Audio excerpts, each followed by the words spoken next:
नमस्कार, आप देख रहे हैं द न्यूज। आपके साथ मैं सृष्टि मिश्रा।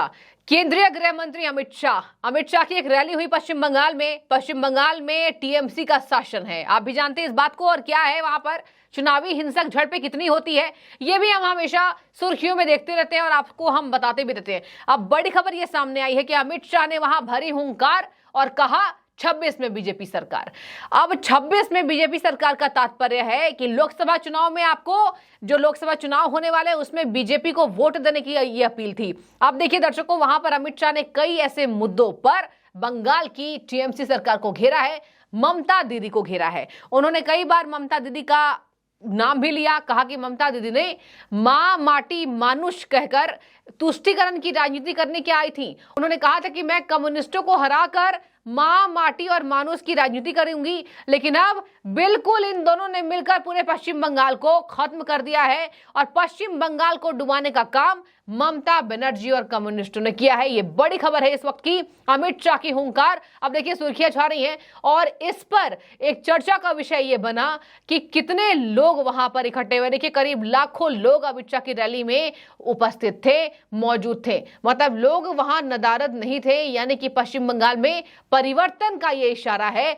पश्चिम बंगाल में परिवर्तन की ये हवा चल रही है। आगे मैं आपको बता दूं, सीएए जिसको लेकर पूरे देश में हंगामा बरपा। दिल्ली का शाहीन बाग क्या बना वो आप परिचित हैं। दिल्ली में किस तरीके से काम को रोका गया, दिल्ली में कितना नुकसान हुआ, सरकार के नुकसान के साथ साथ लोगों का नुकसान हुआ, रोजगार पे नुकसान हुआ, लेकिन शाहीन बाग में प्रदर्शन कायम रहा। लेकिन आपको बता दें, देखते हुए हंगामे को लेकर उस वक्त उसको लागू नहीं किया गया था, लेकिन अगर आप सुनेंगे तो 24 का नारा है सीएए को लागू करना, और अमित शाह सबसे ज्यादा इस बात को उठाते हुए सार्वजनिक मंचों से दिखाई देते हैं। एक बार फिर से नागरिकता संशोधन अधिनियम का जिक्र कर उन्होंने कहा था कि उसका जिन बोतल से बाहर आ गया है।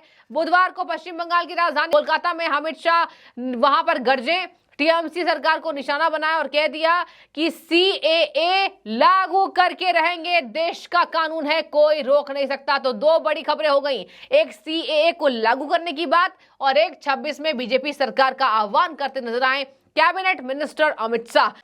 जो खुद मिले हुए हैं वो बंगाल को भ्रष्टाचार से मुक्त नहीं कर सकते हैं।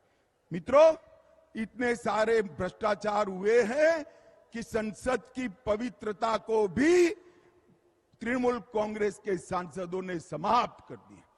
भेंटे लेकर, सौगादे लेकर सवाल पूछने वाले सांसद और वो पार्टी बंगाल और भारत का भला कर सकती है क्या? जोर से बोलिए, कर सकती है क्या? भाई और बहनों, अवैध घुसपैठ चरम सीमा पर। आसाम की जनता ने भाजपा सरकार बना दी। आसाम की सरहदों से परिंदा भी पैर नहीं मार सकता। और बंगाल में सोशल मीडिया पर कोई रख रहा है कि अगर घुसपैठ कर आए हो और आधार कार्ड चाहिए, वोटर कार्ड चाहिए, तो इस नंबर पर संपर्क करिए। बंगाल पुलिस चुप। मुझे बताओ भाइयों बहनों, जिस राज्य में इतनी घुसपैठ होती हो वहां कभी विकास हो सकता है क्या? जोर से बोलो, हो सकता है? और इसीलिए ममता बनर्जी सीएए का विरोध कर रही है, सीएए कर नहीं दे।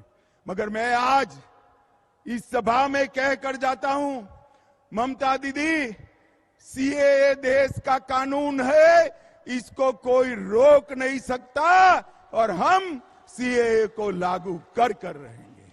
भाई और बहनों,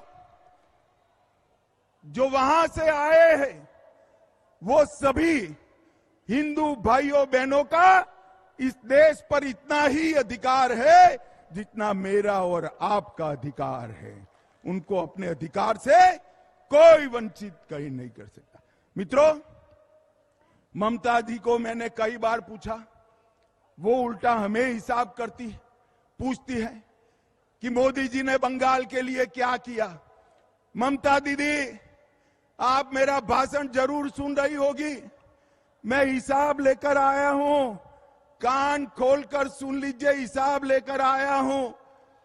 जिस सरकार में आप मंत्री रही, यूपीए सरकार, जिस सरकार को आपने समर्थन किया, उसने 2004 से 14 में बंगाल को क्या दिया?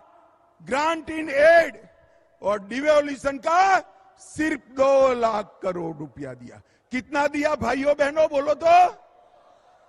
और मोदी जी ने 2 लाख करोड़ के सामने 10 साल के सामने 9 साल में 6,70,000 करोड़ रुपया देने का काम नरेंद्र मोदी जी ने किया।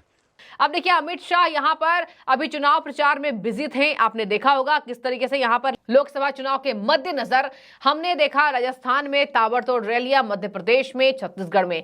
अब देखिए वो सब चुनाव खत्म हो चुके हैं, रिजल्ट्स का इंतजार है और अब तैयारी बढ़ चढ़ी है लोकसभा चुनाव को लेकर।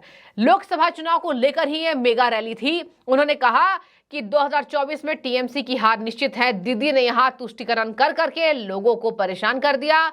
घोटालेबाजों की यह सरकार है, हमारे नेता को निष्कासित कर दिया। देखिए, आपको बता दें, सदन से यहां पर भारतीय जनता पार्टी के नेता को निष्कासित करने का काम यहां कहा जा रहा है ममता सरकार के निशाने पर ही हो रहा है। उन्होंने कहा कि उन्होंने गरीबों को धोखा दिया है। किस तरीके से बंगाल में बीजेपी को करीब 2.5 करोड़ वोट और 77 सीटें मिली हैं, ये इशारा है कि आप लोकसभा चुनाव में भी ये कर दिखाइए। 24 के चुनाव में अगर ज्वाला भड़केगी, यानी बीजेपी की तरफ लोग वहां जाएंगे पश्चिम बंगाल के, तो उसके बाद 26 में ममता को हटाना बहुत आसान हो जाएगा। उन्होंने कहा कि दीदी को याद रखना चाहिए कि उन्होंने हमारे नेता को बर्खास्त कर दिया है और लेकिन बंगाल के लोगों को वो चुप नहीं कर सकती। बता दें आपको, शुभेंदु अधिकारी को बंगाल स्पीकर पर अभद्र टिप्पणी पर यह कार्रवाई हुई है और शुभेंदु अधिकारी को वहां से बर्खास्त कर दिया गया है, ये शीतकालीन सत्र तक के लिए। तो ये पश्चिम बंगाल में हो रहा है। पश्चिम बंगाल में सत्ता सब ममता दीदी का, ममता दीदी की वहां सत्ता है। तो शुभेंदु अधिकारी बीजेपी के नेता हैं, बीजेपी से ममता बनर्जी को चिढ़ है। ऐसा वो प्रतिद्वंदी के तौर पर नहीं लेती हैं, आपने देखा होगा वो दुश्मनी के तौर पर लेती हैं। और मैं ये ऐसा नहीं कह रही हूँ, ऐसा बीजेपी के नेताओं का मानना है। बीजेपी के नेताओं ने कई बार बोला कि दीदी यहाँ पर कंपटीशन की तरह नहीं लेती है, हमें दुश्मन की तरह देखती हैं, हमारे हर फैसले पर यहाँ अपने अधिकारियों को पीछे पीछे लगा देती है। तो ये आज की बात नहीं, ये पुरानी बात है। अब सुनिए जरा अमित शाह ने तीसरी क्या बातें कही। तीसरी बड़ी मुख्य बातें अमित शाह ने कही, दीदी आपका समय अब समाप्त हो चुका है। 27 साल बंगाल में कम्युनिस्टों का शासन रहा, तीसरे टर्म में ममता की सरकार बनी, दोनों ने मिलकर बंगाल को चौपट कर दिया, बर्बाद कर दिया। पूरे देश में चुनावी हिंसा सबसे ज्यादा बंगाल में होती है। ममता बनर्जी ने बंगाल में घुसपैठ को रोक नहीं पाई। प्रदेश में खुलेआम घुसपैठियों को वोटर कार्ड और आधार कार्ड बंट रहे हैं। मैं आपको बता दूं, बीते दिन के एक दिन पहले क्या हुआ था, टीएमसी की एक नेता ये कह रही थी जिसको भी वोटर कार्ड बनाने में दिक्कत हो रही है, बांग्लादेशियों का वो इशारा था, वो जाकिर से संपर्क कर सकते हैं, जाकिर भाई से संपर्क कर सकते हैं। ये सब देखिए टीएमसी के कार्यकर्ता हैं। यानी कि टीएमसी में घुसपैठियों को वोटर लिस्ट में शामिल करना, घुसपैठियों को एक अलग सम्मान देना, ये पुराने समय से चला आ रहा है। उसका मेगा प्लान तैयार है जिसको रोकने के लिए अमित शाह रोड़ा बन चुके हैं और राग छेड़ाए हैं कि सीएए को कोई रोक नहीं सकता। यानी ये देखिए, खुले तौर पर हम चुनौती के तौर पर भी देख सकते हैं कि अमित शाह ने वहां चुनौती दी, कुछ नहीं होगा, षड्यंत्र करती जाए ममता दीदी, लेकिन हम सीएए को लागू करके रहेंगे। इसके साथ मैं आपको बता दूं, उन्होंने कहा अमित शाह ने कि सोनार, बांग्ला और मां माटी मानुष के नारे के साथ कम्युनिस्ट को सत्ता से उखाड़कर फेंककर ममता बनर्जी सरकार में आई थी, लेकिन बंगाल में कोई परिवर्तन नहीं हुआ। आज भी बंगाल में घुसपैठ, तुष्टीकरण, राजनीतिक हिंसा, भ्रष्टाचार हो रहा है।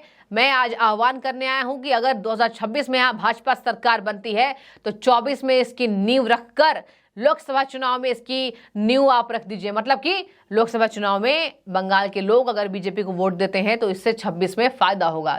27 साल कम्युनिस्टों का शासन रहा, ममता जी तीसरी टर्म के लिए जीती, लाल भाई और एक तृणमूल कांग्रेस मिलकर बंगाल को बर्बाद कर दी।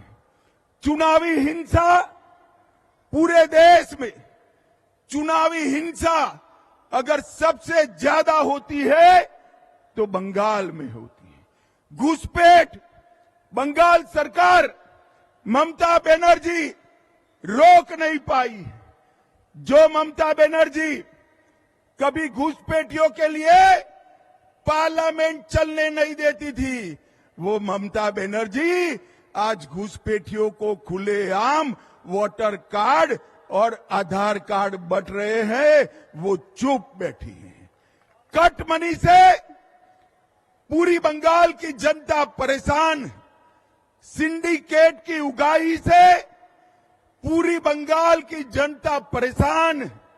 और जिस बंगाल में कभी सुबह सुबह रविंद्र संगीत सुनाई पड़ता था, वो बंगाल आज बम धमाकों से गूंज रहा है। मित्रों, बम धमाकों से गूंज रहा है।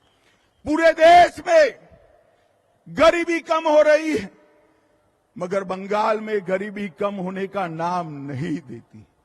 भ्रष्टाचार चरम सीमा पर है। मैं बाद में बात करूंगा, मगर मैं आपको बताने आया हूं भाइयों, मैं गुजरात से आता हूं। मेरे जीवन में किसी नेता के घर से इतनी सारी नोटों की गड्डियां किसी ने अपने जीवन में नहीं देखी होगी। मित्रों, जो बंगाल साहित्य, विज्ञान, कला, आजादी का आंदोलन, आध्यात्म, उद्योग और कृषि में पूरे देश का नेतृत्व करता था, वो बंगाल आज सबसे पिछड़ा बनाने का काम दीदी ने किया है। दीदी ने बंगाल को बर्बाद कर रख दिया है। मैं आज बंगाल की जनता को कहने आया हूं, एक बार पूरे देश का विकास देखिए। मोदी जी ने 60 करोड़ गरीबों के जीवन में बहुत बड़ा परिवर्तन लाया है। उनको घर दिया, शौचालय दिया, गैस दिया, पीने का पानी दिया, मुफ्त में अनाज दिया, साथ में शौचालय के साथ साथ 5 लाख तक की स्वास्थ्य की सारी सुविधाएं दी और पूरे देश को कोरोना का दोनों टीका लगाने का काम भी नरेंद्र मोदी जी ने किया। पूरे देश में आतंकवाद को मोदी जी ने समाप्त किया है। मुझे बताओ भाइयों बहनों, ये कश्मीर जो है हमारा है या नहीं है? जोर से बोलो, है या नहीं है? जिस कश्मीर के लिए, जिस धारा 370 को हटाने के लिए बंगाल के सपूत श्यामा प्रसाद जी ने बलिदान दिया था, वो धारा 370 को मोदी जी ने समाप्त कर दिया। वामपंथी उग्रवाद को नकेल कसकर समाप्त करने का काम मोदी जी ने किया। भारत के तिरंगे को चंद्रयान के माध्यम से चंद्र पर पहुंचाने का काम नरेंद्र मोदी जी ने किया। नई संसद बनाई और देश के अर्थतंत्र को 11 नंबर से 5वें नंबर पर लाने का काम नरेंद्र मोदी जी ने किया है। और मुझे बताओ बंगाल वालों, अयोध्या में राम मंदिर बनना चाहिए या नहीं बनना चाहिए? दूर तक जोर से बोलो, बनना चाहिए या नहीं बनना चाहिए? एक कांग्रेस पार्टी और ममता बनर्जी सभी लोग इकट्ठा होकर राम मंदिर को रोक कर रखे थे। मोदी जी ने 2019 में इसका भूमि पूजन किया और 22 जनवरी 2024 को मोदी जी इसका प्राण प्रतिष्ठा करने वाले हैं। जाहिर सी बात है, ममता की शासन को उखाड़ फेंकने का काम बीजेपी करेगी, ऐसा बीजेपी का मानना है। लेकिन देखिए, यहाँ पर हर पार्टी अपनी तारीफ करेगी। जाहिर सी बात है, पार्टियों का काम है अपना चुनाव प्रचार करना। हम ये नहीं कह रहे कि बीजेपी आएगी सत्ता में, लेकिन वहां की स्थितियों को भांपते हुए भारतीय जनता पार्टी की अलग तैयारी है। वहां हिंदू परेशान है, तुष्टीकरण से परेशान है, ममता के शासन से परेशान है, और उन्होंने तो ये तक कह दिया कि ममता का काला शासन पश्चिम बंगाल में बोल रहा है। तो उन्होंने कहा कि प्रधानमंत्री को देश का अगला प्रधानमंत्री बनाइए, यानी नरेंद्र मोदी को, और इसकी नींव आप 2024 में ही रखिए। 26 में एक बार ममता के शासन को हटाकर यहां बीजेपी का भगवा छाएगा। तो अमित शाह पूरे कॉन्फिडेंस में हमेशा ही नजर आते हैं। उन्होंने कह दिया टीएमसी की हार निश्चित 24 में। तो ये इशारा है कि 2024 की पूरी तैयारी भारतीय जनता पार्टी ने कर ली है और कह दिया कि 24 में चुनाव में पश्चिम बंगाल में बीजेपी सरकार बनकर सत्ता में आएगी। और इसकी तैयारियों के लिए ही सार्वजनिक रैली करते दिखाई दिए सहकारिता मंत्री अमित शाह, और उन्होंने टीएमसी को उखाड़ फेंकने की पूरी तैयारी कर ली। देखिए, उन्होंने एक और बात कही, चुनाव आते ही खून खराबे, मतलब कि अभी हमने पंचायत चुनाव को कवर किया था, हमने आपको बताया था कि किस तरीके से पंचायत चुनाव में खून की नदियां कह लीजिए तो कम नहीं होगा। कभी भाजपा का कार्यकर्ता मारा जा रहा है, कभी टीएमसी का कार्यकर्ता मारा जा रहा है, कभी कांग्रेस का मारा जा रहा है, कभी कम्युनिस्ट पार्टी के कार्यकर्ता को मारा जा रहा है।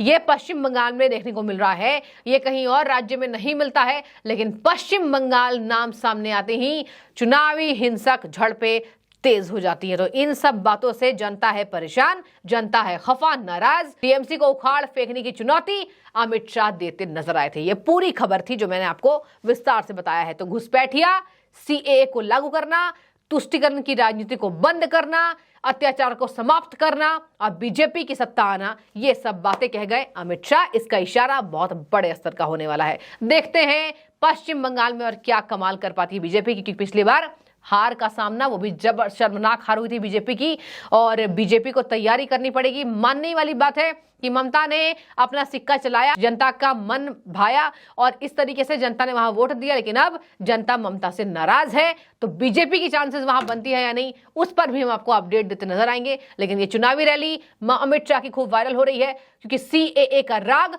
सहकारिता मंत्री ने छोड़ दिया है। आपकी क्या राय है? क्या आपको भी लगता है कि सीएए देश में जल्द लागू होना चाहिए? क्योंकि टीएमसी के नेता ये कह रहे हैं कि जिसको भी दिक्कत हो रही है वो टीएमसी से संपर्क करे। तो ये मेगा प्लान और इसके पीछे अमित शाह का प्लान, बीजेपी का प्लान, केंद्र सरकार का प्लान, आपको क्या लगता है क्या होना चाहिए? कमेंट में बताएं। शुक्रिया।